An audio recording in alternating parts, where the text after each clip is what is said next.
I watched 15 years of my career disappear in 10 seconds, and there wasn't a damn thing I could do to stop it.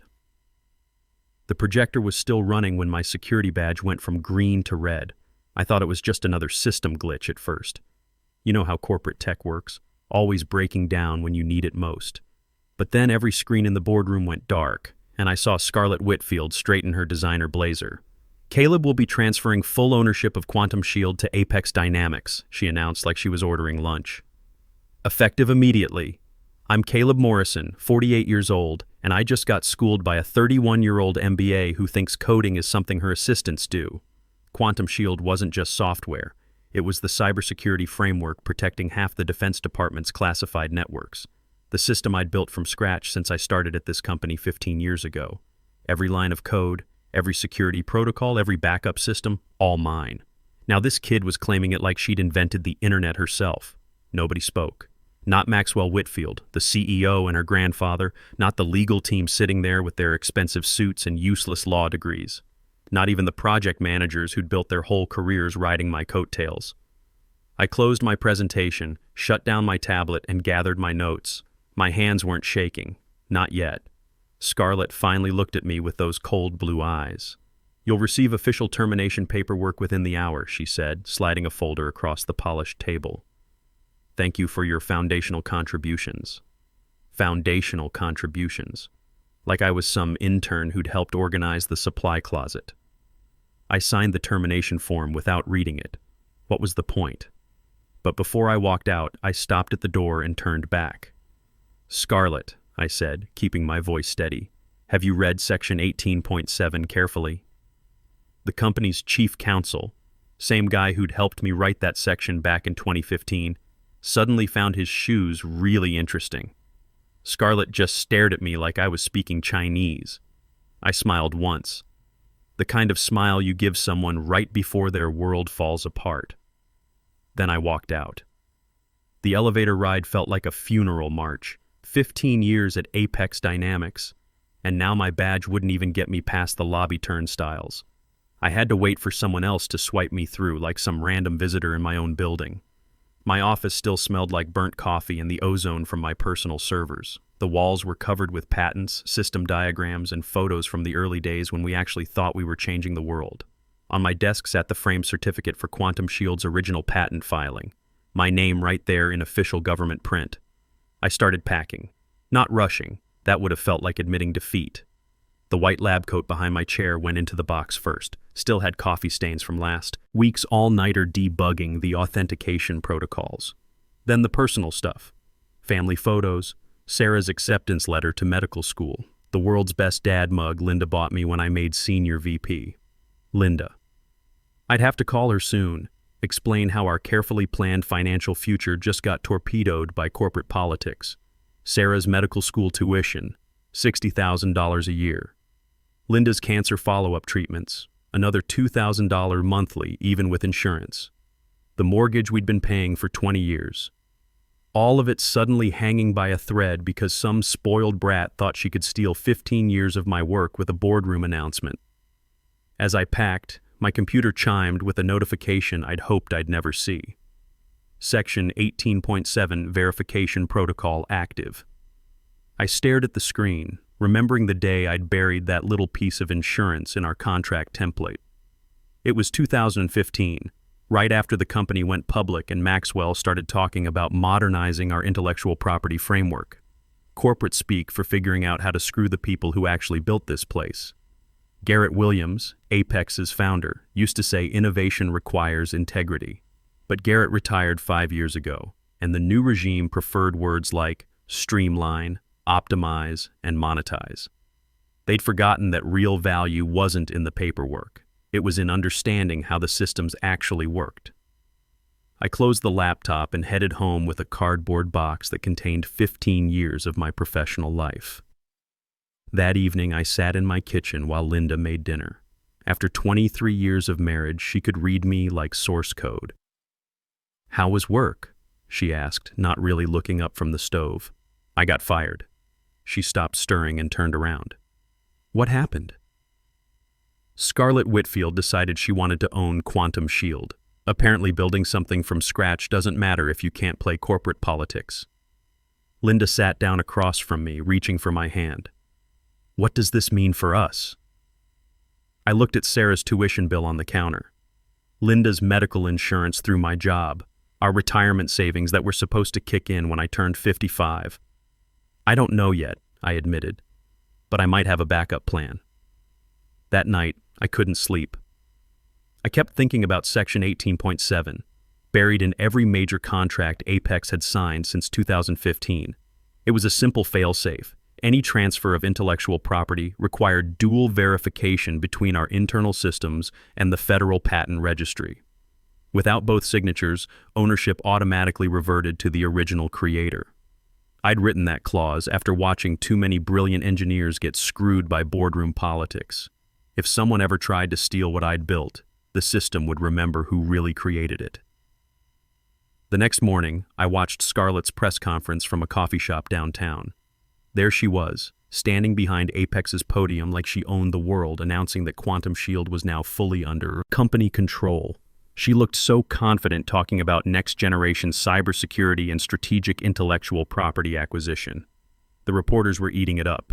Young, smart, obviously connected. Exactly the kind of story they loved. The granddaughter carrying on the family legacy, modernizing a dusty old tech company for the digital age. What a load of garbage. What she didn't know was that every word she spoke was being recorded by federal monitoring systems. When you claim ownership of defense-related intellectual property, certain government agencies pay attention.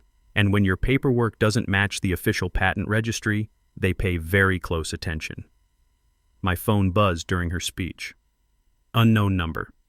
Mr. Morrison, this is Agent Patricia Reynolds, Federal Cybersecurity Commission. We've received some conflicting information about the Quantum Shield ownership transfer. The signature verification isn't matching our records. Would you be available for a brief conversation? I smiled for the first time since yesterday's meeting. Absolutely. When would be convenient? How about this afternoon? We're particularly interested in understanding the technical architecture of the system. After I hung up, I sat back and watched Scarlett finish her performance. She was taking questions now, looking completely relaxed. Someone asked about the transition timeline for existing contracts. We expect seamless integration, she said. Our internal teams have been preparing for this transition for months. Internal teams. Right. She probably couldn't even spell encryption without autocorrect. That afternoon, I met Agent Reynolds at a federal building downtown. She was younger than I expected, maybe 35, but sharp, really sharp. She'd done her homework.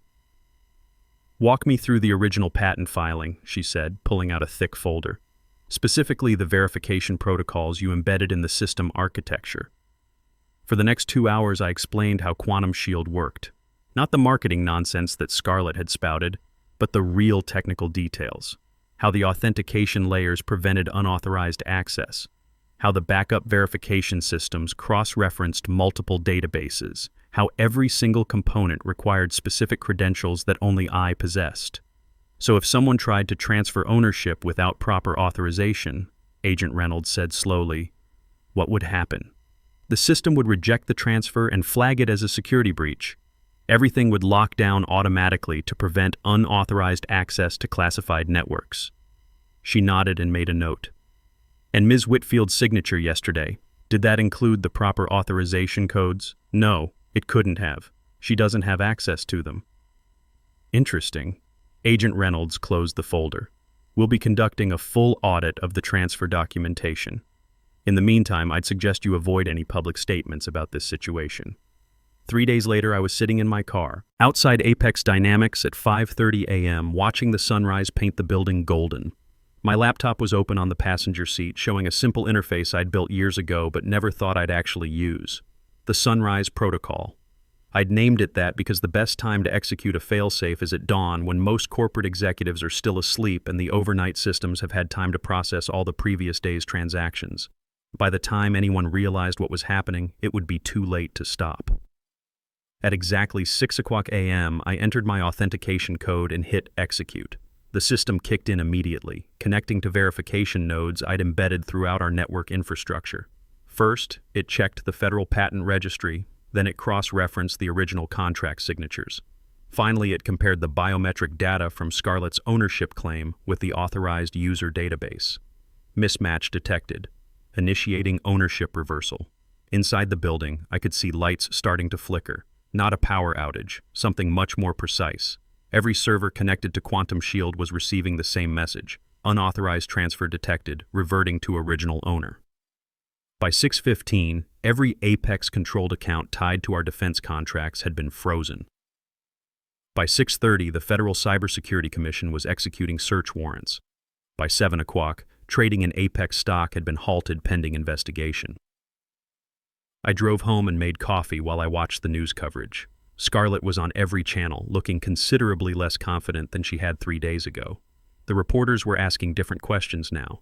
How did Apex lose control of its primary asset? What does this mean for ongoing government contracts? Is it true that federal investigators are treating this as a case of intellectual property fraud? The stock ticker at the bottom of the screen told the real story. Apex Dynamics down 64% in pre-market trading. $15 billion in market value gone before most people had finished their morning coffee. Maxwell Whitfield held an emergency press conference that afternoon, trying to spin the situation as a minor administrative issue that would be resolved quickly through proper channels. But you could see the panic in his eyes. The call came that evening. Maxwell himself this time, not some HR flunky or corporate lawyer. "Caleb, please, we need to talk." I was sitting on my back porch, watching the sunset through the trees Linda had planted when we first bought the house. 20 years ago, when we thought we'd be here forever, when we thought loyalty mattered in corporate America. About what, Maxwell? You know about what? The protocol, the federal investigation, all of it. What do you want? I took a sip of beer and watched a neighbor walking his dog. Same routine every evening at 7:30. Some things you can count on. "I want what I've always wanted," I said. "Fair recognition for fair work. Name your price. Stock options, consulting fee, board position, whatever it takes." It's not about money, Maxwell. It's about principle. You let your granddaughter steal 15 years of my work because you thought I was too old to fight back. Turns out the system disagreed. The line went quiet for a long moment. I could hear voices in the background, probably lawyers and board members trying to figure out how to spin this disaster. Then, "The board will never approve giving you back control. They don't have a choice. Check the patent registry. As of 6 o'clock a.m. today, Quantum Shield belongs to Morrison Security Systems, LLC. Apex just became my first licensing client. If they want to keep using my system, they'll need to negotiate terms. You can't be serious. Dead serious." And Maxwell? The licensing fee is $50 million annually, paid quarterly in advance. First payment due in 30 days. I hung up and went inside to tell Linda the news. The next morning, I drove to Kane Mitchell's apartment. Kane was one of the young engineers who'd worked directly under me for 3 years. Bright kid, really understood the technical side, but more importantly, he had integrity. He'd been the only one to send me a text after the firing. "This is wrong, I'm sorry." Kane answered the door in jeans and a wrinkled t-shirt, looking like he hadn't slept much. "Mr. Morrison, what are you doing here?" "Call me Caleb. I've got a proposition for you. You still interested in working on cybersecurity systems? Or are you happy being Scarlett's code monkey?" He laughed despite himself. "What did you have in mind?" "Morrison Security Systems. Just got our first contract. $5.8 billion over 7 years from the Department of Defense. I need someone who understands the technical architecture and isn't afraid of hard work." Kane's eyes went wide. "Are you serious?" "Kid, I don't joke about business. You interested or not?" "Hell yes. When do we start?" "Monday. But first you're going to need to submit your resignation to Apex. Make it effective immediately." Kane grinned. "This is going to be fun." Over the next week, 3 more engineers quit Apex to join Morrison Security Systems. All of them people I'd trained, people who understood that building something real mattered more than playing corporate politics. Scarlett was hemorrhaging talent and didn't even know why. The federal investigation moved fast. Agent Reynolds called me Friday afternoon with an update. "We've completed our audit," she said. Ms. Whitfield's signature was indeed fraudulent. She used executive override protocols without proper authorization. The Defense Department is terminating all contracts with Apex Dynamics effective immediately. What happens now? Emergency bidding for a replacement primary contractor. Given that you're the original system architect and Morrison Security Systems holds the valid patents, you're obviously the leading candidate. Assuming you're interested. Very interested. Good. Submit your proposal by Monday. The contract award should be finalized within 2 weeks. That weekend, Linda and I sat at the kitchen table working out the numbers. Morrison Security Systems would net approximately $800 million annually. After taxes, overhead, and payroll, we were looking at more money than we'd ever dreamed of. Sarah's tuition is covered, Linda said, checking her calculator. My medical bills paid off. The mortgage, gone, I finished. Plus enough to set up college funds for grandkids we don't even have yet. Linda leaned back in her chair. You know what the best part is? What? You did it the right way. No backstabbing, no corporate politics, no dirty tricks, just good engineering and patience. She was right. I could have tried to sabotage Scarlett's career or leak embarrassing information to the press. But that's not who I am. I built a system that protected itself, and when someone tried to steal it, the system fought back automatically. Clean, legal, and absolutely devastating. Monday morning, I submitted Morrison Security Systems' proposal for the Defense Department contract. By Wednesday, 3 major defense contractors had called asking about partnership opportunities. By Friday, we had preliminary approval for the full $5.8 billion contract. The news broke that afternoon. Morrison Security Systems wins massive defense contract was the headline on every tech blog and financial website. The article mentioned that I was the original architect of Quantum Shield and had recently left Apex Dynamics to start my own company. No mention of theft, fraud, or corporate backstabbing. Just a straightforward business story about an experienced engineer striking out on his own. Perfect. Scarlett's career in tech was effectively over. She'd become a cautionary tale about the dangers of trying to claim credit for work you didn't do. Maxwell stepped down as CEO the following month, citing health concerns and a desire to spend more time with family. The board brought in a new leadership team to try to rebuild Apex's reputation, but they never recovered their dominance in government contracting. The best part? Kane Mitchell turned out to be an excellent business partner. Within 6 months, we'd hired 20 engineers and opened an office in downtown Seattle. Within a year, we were competing for contracts with companies 10 times our size and winning. CEO's niece stole my 4.2B patent and fired me, so I activated my hidden protocol and destroyed her empire. Part 4 of 4, final. 2 years later, I was sitting in my new corner office overlooking Elliott Bay when Kane knocked on my door. We just got the renewal notification, he said, grinning like a kid on Christmas morning. The Defense Department wants to extend our contract for another 5 years. $8.2 billion total. I leaned back in my chair and looked out at the Seattle skyline. Morrison Security Systems now occupied 3 floors of a downtown high-rise. We employed 85 people, all of them engineers and support staff who understood that good work speaks for itself. You know, what this means, I asked Kane. That we're officially too big to ignore? It means Sarah can go to whatever medical school she wants without worrying about student loans. It means Linda can focus on staying healthy instead of stressing about insurance coverage. And it means we've proved something important. What's that? That experience beats entitlement every single time. Kane nodded. Speaking of which, did you see the article about Scarlett?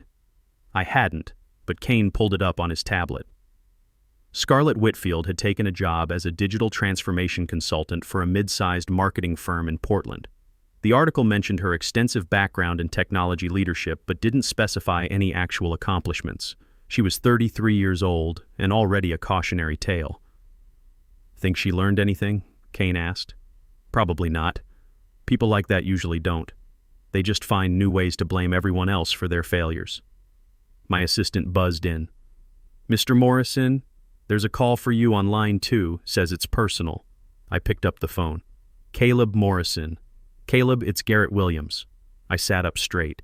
Garrett was the founder of Apex, the man who'd built the company from nothing before Maxwell took over and turned it into a corporate power play. I hadn't spoken to him since his retirement party 5 years ago. Garrett, good to hear from you. How's retirement treating you?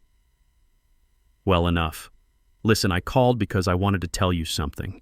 I heard about what happened with Scarlett and Maxwell, about the patent theft and everything that followed. Yeah, that was a rough time. I also heard how you handled it, using the legal framework instead of burning the place down, building something new instead of just destroying something old. I wasn't sure where he was going with this. It seemed like the right approach. It was. You remember what I used to say about innovation requiring integrity? Of course. Well, I wanted you to know that what you did, protecting your work through proper channels, building a legitimate business, treating your employees fairly, that's what I had in mind when I started this company. That's the legacy I hoped someone would carry forward. I felt something loosen in my chest. Recognition from Garrett meant more than all the government contracts and press coverage combined. Thank you, Garrett. That means a lot. Keep doing what you're doing, son. The industry needs more people like you. After I hung up, I walked over to the window. Below, Seattle was going about its business. People heading to work, building things, solving problems, creating value, the way it should be. My phone buzzed with a text from Linda. Lunch today? Sarah's home from med school for the weekend. I typed back, absolutely. 12:30? Perfect. She wants to tell you about her residency applications. Our daughter was in her 3rd year of medical school planning to specialize in oncology. She'd told us it was because of watching Linda go through cancer treatment, seeing how the right doctors could make all the difference between hope and despair. At lunch, Sarah was excited about her residency interviews. I heard back from Johns Hopkins yesterday, she said. They want me for their oncology program. Linda reached across the table and squeezed my hand. Can you believe it? Johns Hopkins. I can believe it, I said. She's got her mother's intelligence and her father's stubbornness. That's a winning combination. Sarah laughed. Dad, you know the best part? I don't have to worry about the financial side. Because of Morrison Security Systems, I can choose my residency based on the best training, not the best salary. That's the point, I told her. Money should enable good choices, not force bad ones. Later that afternoon, I was back in the office when Agent Reynolds called. We'd kept in touch over the past 2 years. Partly professional courtesy, partly genuine friendship. Thought you'd like to know, she said. We just closed the last of the cases related to the Apex situation. 3 executives pled guilty to securities fraud. Scarlett got 2 years probation and a $500,000 fine. Justice served, as much as it ever is. But honestly, what you did was more effective than anything the legal system could have accomplished. You didn't just punish the bad behavior. You proved there was a better way. After she hung up, I sat quietly in my office for a while. Outside, the sun was setting over Puget Sound, painting the water gold and orange. Tomorrow, I'd come back to work on projects that mattered, with people I trusted, building systems that would protect important things. Sometimes people ask me if I regret how everything went down, if I wish I'd handled things differently, been less patient, more aggressive. The answer is always no. Revenge isn't about destroying your enemies. It's about building something so good that their failure becomes inevitable. It's about proving that integrity isn't just a nice idea, it's a competitive advantage. Scarlett thought she could steal 15 years of my work in a 10-second announcement. What she didn't understand was that you can't steal knowledge, experience, or reputation. You can only borrow the appearance of those things, and eventually, the bill comes due. The system I built didn't just protect intellectual property. It protected the principle that good work should be rewarded and bad behavior should have consequences. And sometimes, if you're patient enough and principled enough, justice doesn't just get served, it gets served with interest.